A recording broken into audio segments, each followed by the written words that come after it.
Hey guys welcome back to my channel. আজকে আমি বানাবো চিংড়ি মাছের পাকোড়া। তো না ব্লগ শর্ট ভিডিওটা স্টার্ট করি।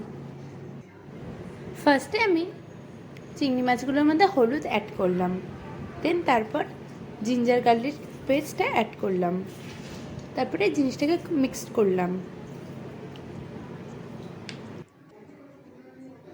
এর মধ্যে তারপরে সল্টটা অ্যাড করলাম, এর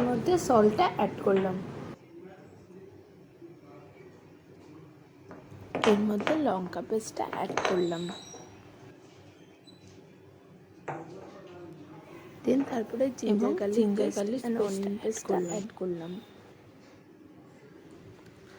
তারপর চিংড়ি মাছগুলোকে বেসনে কোট করে তারপর ব্রেড ক্রাম্বসে কোট করলাম, দেন আবার বেসনে আরেকবার কোট করে ওটাকে তেলে দিয়ে দিলাম। এইভাবে সবগুলোকে কোট করে নিলাম।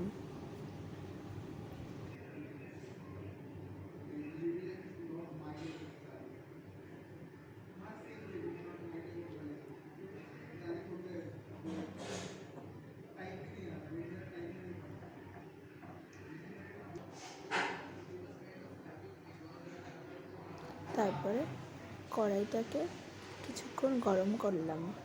গরম করার পর কড়াইটা যখন শুকনো হয়ে গেল তার মধ্যে তেল অ্যাড করলাম।